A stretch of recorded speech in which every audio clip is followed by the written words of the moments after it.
We learned how can we install a virtual environment,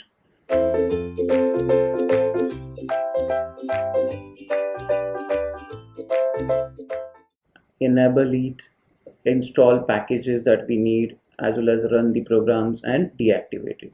We can use a virtual environment in Linux as well as Windows machine. On Linux machine, the commands to enable a virtual environment and use it are as follows. To install a virtual environment, we use python -m venv and then name of the virtual environment. To enable that virtual environment, we use source command, then the virtual environment name slash bin slash activate. That will activate the virtual environment. To install a third-party library within the virtual environment, we use pip install and name of the third-party library or the package name.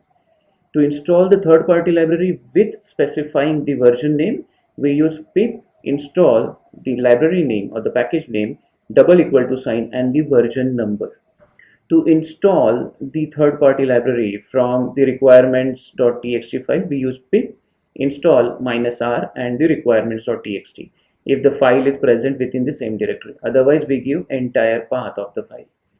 To run a Python script processor within a virtual environment, we use python space the script name or the Python file name, similar to what we did without a virtual environment.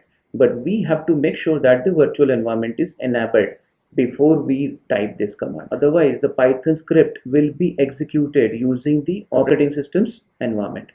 To deactivate a virtual environment, we use deactivate command. On Windows machine, we use similar command with few commands differentiating. To install a virtual environment, we use python -m venv and name of the virtual environment. To enable a virtual environment, we use dot / then name of the virtual environment / scripts / activate.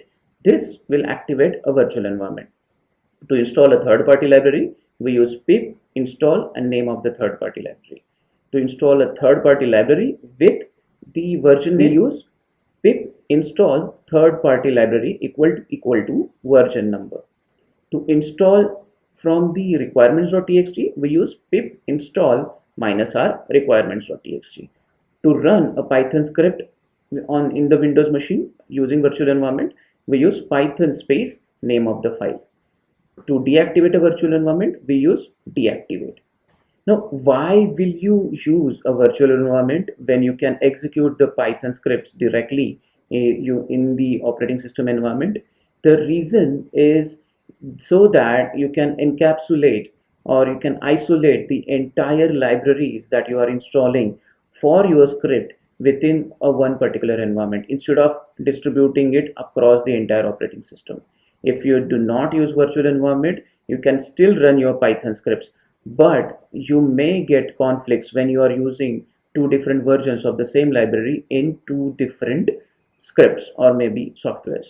So hence it is advised to create a virtual environment and then start working on your Python script in that virtual environment.